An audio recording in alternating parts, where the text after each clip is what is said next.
Hello and welcome to The Week That Was, a weekly program where we catch up with the major happenings of the past week. This week, to discuss the headlines and the insights and analysis of these headlines, I have with me our guest, Mr. Sujay Gupta, Group Editor of Herald Publications. Welcome to the show. Thank you. As they say, a week is a long time in politics, and we have political as well as non-political news this week.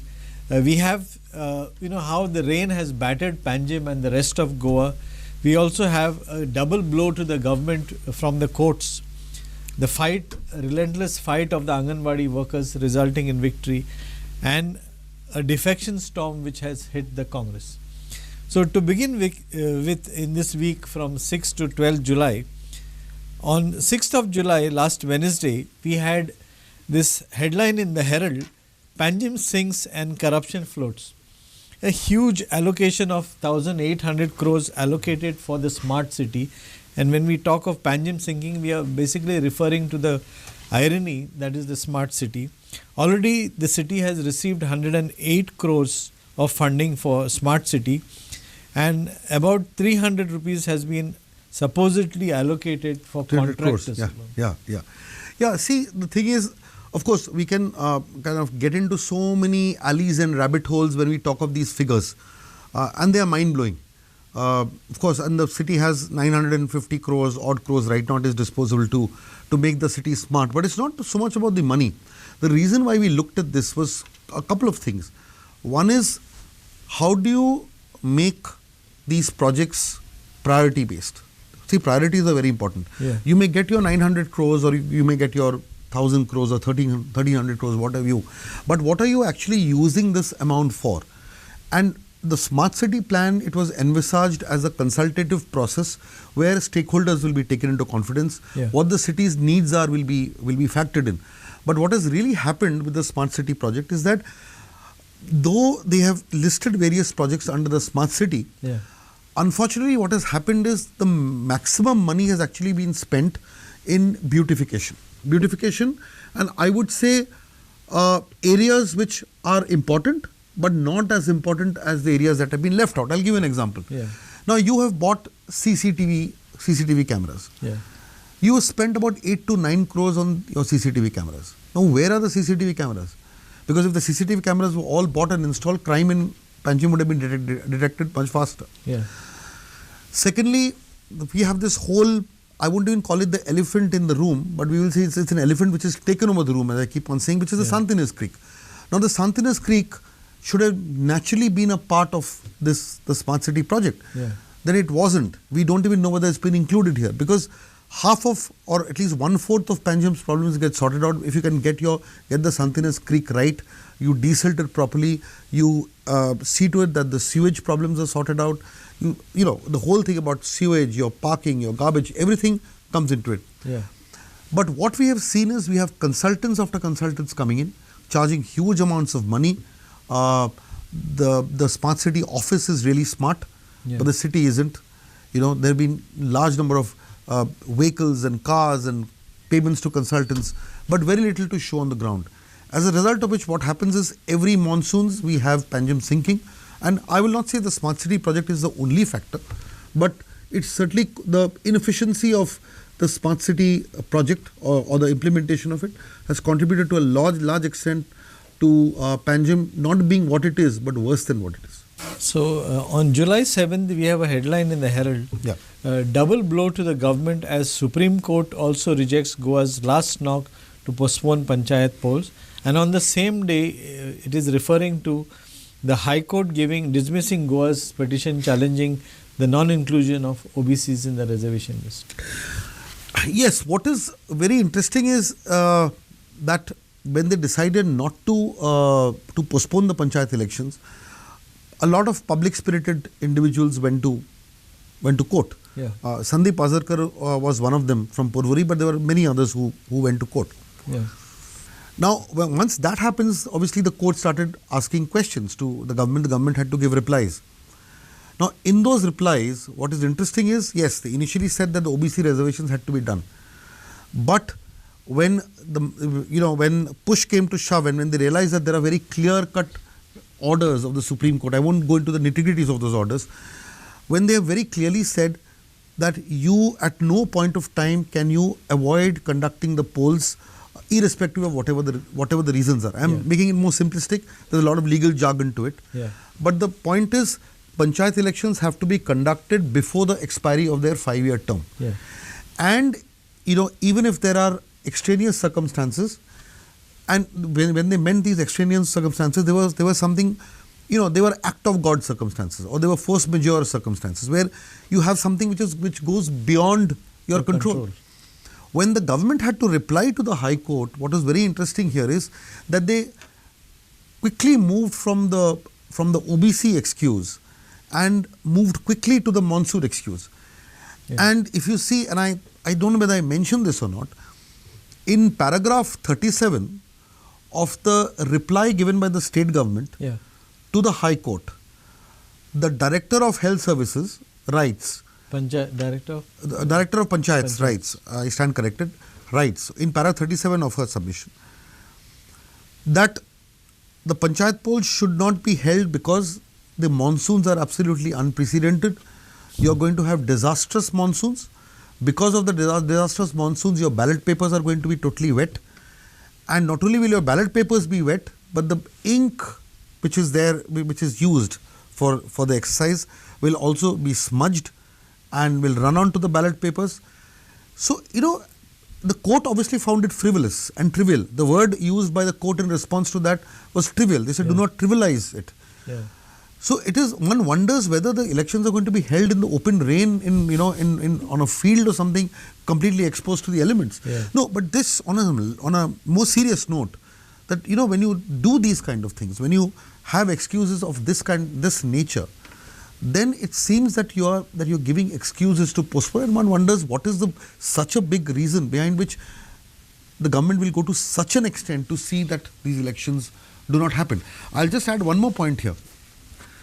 In the supplementary issue, because firstly what happened was the government moved the petition. The High Court gave a ruling.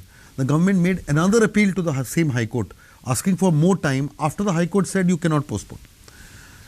There they actually said COVID cases are rising and COVID is upon us and it's going to no, sorry. I stand corrected again. They mentioned that COVID happened last time, and the point is, since COVID happened last time and we had to postpone elections earlier, because of the COVID. So if we had to postpone because of the COVID, we should also take into account the monsoons, because the monsoons are going to be terrible. So what they are really doing is, COVID is over, but they're equating the seriousness of the COVID situation to the monsoon situation, which I feel is, as the court has said, very, very trivial. Moving on to 8th of July. Now, the issue here is with regard to the Goa Assembly. The monsoon assembly session is to be curtailed to 2 weeks due to the panchayat. Has been curtailed now as we speak today. Yes. As it is curtailed. Now, what happens is that this is not the first of its kind precedent, because in the past also, I mean, one can say it has to do with the government or what respect for parliamentary institutions, and that's because the continuous budget sessions have been curtailed, there has been limited number of sittings in the past 2 years of the Goa Assembly. There may be multiple reasons for this, but I would like to put my finger only on one thing. It is just that it's not just the government. I think the quality of our legislation and legislative practices and the seriousness of legislative politics has taken a nosedive. You yourself as an academic and researcher know this very well. Okay, if you see from the times that we used to really, as students, as researchers, one used to look at assembly debates as such educative exercises, educative, intellectual, academic exercises where one learnt a lot. The point is that curtailment, of course, is not proper. But my question is that even when you curtail, I'm not condoning the curtailment. Curtailment cannot happen because you need time to discuss issues. I would like to take this opportunity to look at a larger issue, that even when you curtail, it's not about how many days you have the assembly, but what you're doing on each of these days. Does anybody in the opposition, I mean the quality of opposition debates, legislation, probity, the whole effort that is needed to work on questions and debates, that has shrunk completely. Our MLAs do not even know how to frame questions. They are not well versed with many of the subjects that are there. Because of which, and you will notice this, without meaning any disrespect to any honorable MLA, but our assembly sessions, especially now, are beginning to look like municipal council debates in elections. They don't look like statewide, because you need to look at larger issues of the state. You need to look at major laws that need to be implemented. You need to look at bills that need to be studied, and you need to look at other issues. So, but because of the I would say the bandwidth needs to be increased, and the assembly needs to get into issues which are worth the weight of the assembly, which is not happening. Yes, most of the discussions are pertaining to civic issues. Civic issues. Because of which what happens is, even a 10-day session looks to be long, because it keeps on dragging, because you people don't come prepared. Yeah. And the ruling party takes advantage of this, primarily because the ruling party, is never asked any questions which would put them in the mat. The opposition is not prepared. And if you see, preceding the assembly, what were our opposition MLAs more bothered about than preparing for a serious assembly session? Yeah.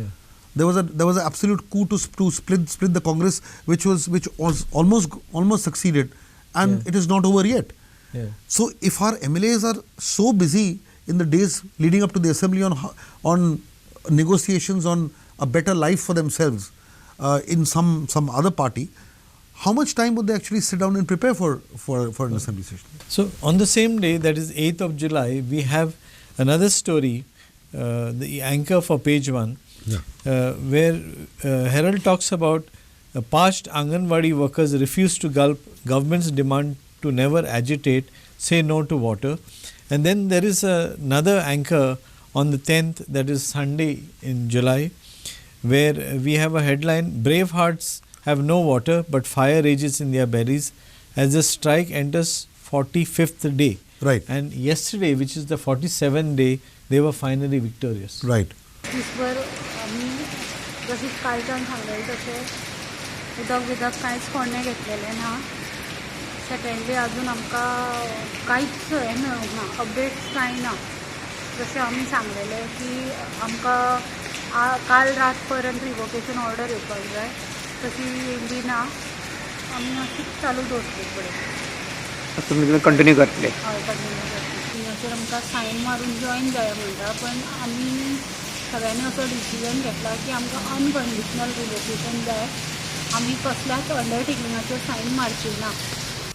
No, I would say that this, firstly, I think we should be proud, Herald should be proud that we ran with this story.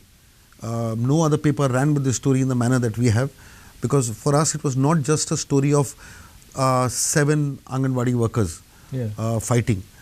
It was a question of the whole sensitivity that the state should have towards its people and towards its workers. Yeah. Because irrespective of the circumstances behind which the Anganwadi workers were terminated, there could be various reasons. It could be justified, it could not be justified. Yeah. We are not looking at that right now. But what we are certainly looking at is, if the manner of dismissal is very abrupt, and if they want regularization, then the point is the state should have been a little more empathetic towards these people. Empathy is very, very, very important. Yeah. And when you have these 7 people sitting on that strike, and when they go to such an extent that they completely put their lives at risk, which is what really happened. Yeah. And what is very important here is, and this is where we should salute the Anganwadi workers, is when the Chief Minister gave them an offer 2 days, I think 2 days before they started their water strike. I mean, okay, when the Chief Minister gave them this offer saying that we will get your jobs back. Now, if the government is getting the jobs back, then they were certainly not rogues or villains or terrorists. They were very, very well within the system who deserve to get the jobs back. But the government showed a bit of humanity at that point of time. Better late than never. Let's accept that. But that offer was also conditional, because you turn around and say, we will give you only if you sign an undertaking that you will never agitate in front of the Chief Minister's house. You will never take part in any other agitations against the government. You will never criticize any scheme of the government. Yeah. And the Anganwadi workers, by that time, on the 43rd or 42nd or 43rd day, their health had gone down. They were really suffering. A couple of them had to be rushed to hospital and brought. They did not surrender to the government on that day on demands that they found unjustified. They said, if you want to take us back without any conditions. Because these conditions are not worth it. And the fact that the government had to buckle because they went on a water strike also, So it was really a fast onto that, and I would say that they are far, these Anganwadi workers, Devyani Tamse and her team, they should be saluted, and I think we should give them far more credit than a lot of these fake hunger strikes that politicians do, where they kind of sit on a hunger strike and go back home and eat, or have food secretly smuggled into them. We should not do this. I think they should really be saluted, and I think they've shown what people's power actually is. Okay. On Saturday, the 9th of July, again an anchor, a story that Herald had taken up with regard to the flooding in Ibrahimpur. Humans flee with cattle, fodder as water of Telari floods Ibrahimpur. And Herald was on the ground and witnessed this first hand. उदक own तिळारचे सोडपाचे आसा म्हटल्यार आता आमकां कोण कोण phone करता की आता उदक सोडटले म्हणून जे उदक जे सोडटा ते आमकां सुद्दां कळनासतना ते सोडले गेले वयता आनी सकाळचे 4 नाल्यार 5 सोडटा कोण न्हिदता तेन्ना आनी व्हडलो आमकां प्रॉब्लेम जाता म्हटल्यार तो गायींचो गायी परत काडपाक म्हटल्यार त्रास जाता परत तेंचे खाण आसता ते परत वेस्ट वयता तेंचे आता जर पेंड बी घेतलो जाल्यार 1200 बी अशें पोते पूण आता सकाळच्या टायमार जर उदक गेले जाल्यार ते फूल भिजून पिड्ड्यार जाता आनी परत कोंबडी आहा ती कोंबडी सुद्दां परत गेल्या वर्सा थोडी बुडोवन मेल्या गायींक सुद्दां काडटना आमकां त्रास जाता म्हटल्यार आता फ्रेंडांक सुद्दां सकाळी फोन केल्या उपरांत ते काडपाक आमकां खूब हेल्प करता अशी आनी आता शेत लायल्या कारणान आता परत उदक येयलें की ते बी पिड्ड्यार जातले 2 एकर फूल लायिल्ले आसा परत माड बी लायिल्ले आहा ते 2 दीस कंटिन्यू उदक रावल्या उपरांत फूल पिड्ड्यारच जाता. Yes, Freddy, see, the Tilari issue is a 20-year issue. When you are kind of releasing the waters from the dam, because of the location in which Ibrahimpur is, the water will flows into Ibrahimpur, and when it does, it affects the low-lying fields and cattle. It is not today's problem. It is a problem which is there for years and years and years. The shocking part is not what happened this year. The shocking part is that for 20 years, why have we not done it? Yeah. And every year, what happens is these people have to move out of their places, and it's not so much of their homes. By God's grace, some of them have managed to build small hutments and small dwellings a little above. So they actually move and manage to, they have some kind of a shelter there. But what happens to the cattle? Their fodder. Yeah. Their livestock and their fodder. Because when the rains happen, they have to move. And you can't keep your cattle in your house. So they also have to beg and borrow, request other people, other relatives to keep their. So it's a annual exercise of migration from their fields and others to safer spots. But after so many years of independence and liberation and everything else, if this is happening to our villagers even now in the year 2022, what kind of modernization are we talking about? What kind of a state are we if we can't even provide this basic succor? Then, one last point before I finish this. How much of compensation have these people got? For the fields that they lost and the fodder that they got, 20,000 rupees. What is 20,000 rupees? Yeah. The loss that they have is 10 times more than that. Yeah. So you cannot say compensation has been given. We must ask what is the size of the compensation, and the point is, okay, mistakes happen. Tell us a way forward. Let somebody engage with them and say that this is our solution. We will pay your compensation. We will get your backlog cleared, and this is what we will do.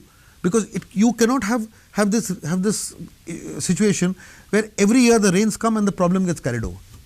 But this is a problem which also Satari faced last year. That's correct. When the issue with regard to releasing of the dam. Now the Minister for WRD, Mr. Subhash Shirodkar, has made a statement in the Assembly that there will be real-time monitoring of the data, and this data will be supplied to those guys who are in charge of releasing the water. Okay. Do you think that this would be a solution to this? Because very often it is not the natural calamity, it is a man-made calamity in the sense that when there is heavy rain, they release the water, and that also without informing the people. Yes, and they have done this not everywhere. This seems to be a habit everywhere. If you look at even in South Goa, it happens in North Goa, and it affects villages everywhere. The same situation is also prevalent with regard to the operating of sluice gates. Yeah. The issue is even in smaller villages, the whole sluice gate management is very critical, because they open and shut the sluice gates in such a haphazard way that you have saline water moving into fields and brackish water moving into fields. So this needs proper management, and you have departments to do exactly this. So rather than make ad hoc statements and real-time data evaluation, you need to sit down and sort it. As you very clearly said, it's man-made and can be sorted. On Sunday, the 10th of July, Herald has this Herald scrutiny. Yes. Wherein there is an agenda which is laid out. That's correct. Because MLAs and maybe even the government does not do enough homework to do this policy making and legislation, Herald has given a 10-point agenda for 10 days of the assembly. Well, I think 3 days have already gone, or 2 days have gone. 2 days. 2 days have already gone. See, sometimes one does all this because these are passion projects. We obviously hope that someday somebody would read and do this.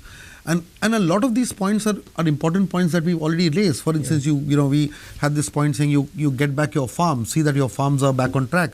Secondly, you see that the economy gets improved and the whole job, not just job, the employment situation gets on track. So every issue here is linked to there's one point on compensation and flood management. So every issue here is connected to what people in Goa really want. Restarting of mining, but get the control of mining in people's hands. That's the first point in that story. So what we are essentially saying is that this is something, these are issues that the assembly should debate on. Yeah.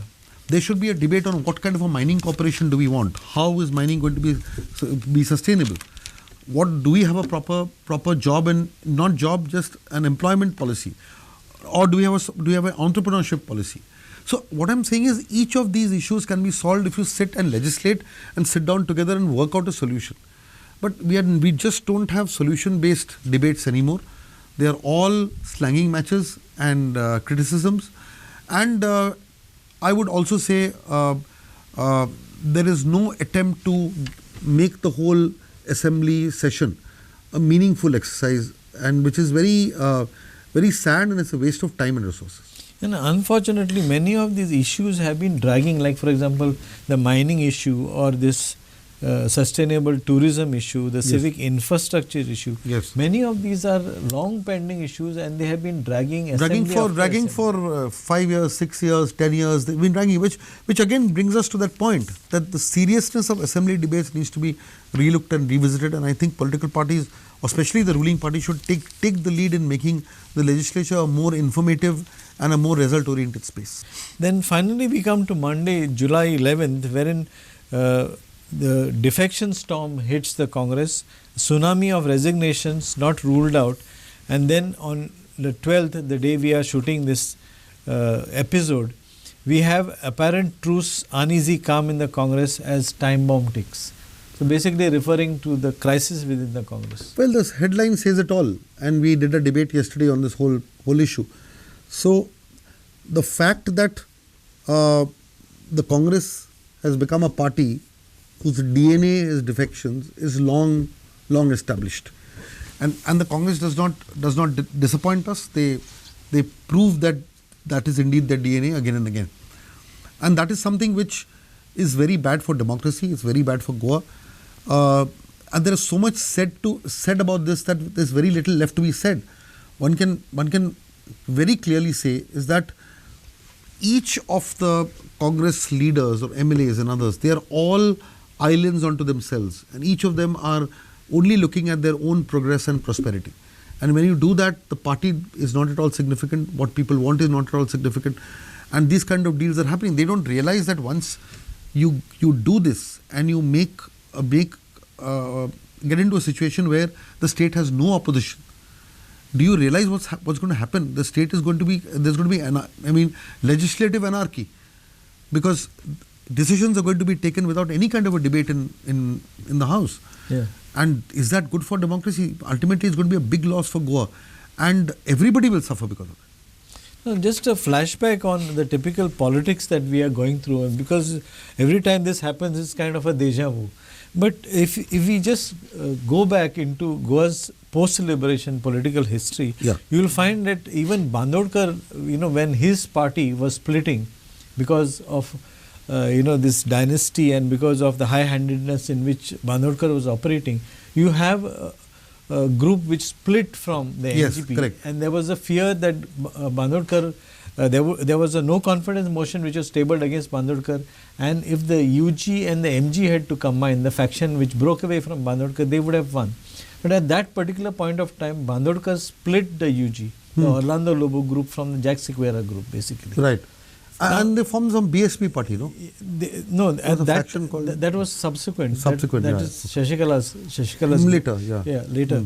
But what I'm saying is subsequently, even in the 80s when the Congress got a huge majority and the MGP was decimated, but subsequently the MGP came up, especially because of this language issue, and MGP came to the point of 18 seats from the decimation that it suffered in 1980. Right. Yes. But subsequently, through the 90s, even though the Congress had majorities, the Congress was used to breaking up the MG party at regular intervals. Yeah. So it's a question of the big big fish eating up the small fish. Defections is not new to Goa, and we're not saying that. The Congress has both been a victim and an oppressor. Yeah. They are being victims now, but they've been oppressors throughout. But the issue is that and people who've been ruling have happened, and the Congress has faced it and has suffered it. The BJP has done the same thing. The MG has done the same thing. Everybody has done the same thing. My issue is even Mr. Manohar Parrikar, he came to power by pulling down the Sardine government, which he himself had propped up. And it happened when Sardine was on a trip to Australia, and he came back and he left as chief minister, and he returned back from Australia as ex-chief minister. So, and that also happened. So what I'm saying is that these things are known in Goan politics, and because of which, and it's a very important point that you raised, that Goa is being seen as a basket case of politics. I mean, people realize that, okay, all over the country defections happen, but defections happening in this scale, where, everybody resigns. We have had instances where the speaker himself has resigned. Yeah. So this is shocking completely. Yeah. And Goa also has the ignominy of having the first disqualified chief minister and the first disqualified speaker. Of the Goa Assembly. So there we are. So, okay. On that note, we wind up this week, the week that was, and we hope that you enjoy our programs of catching up with the news that has gone by.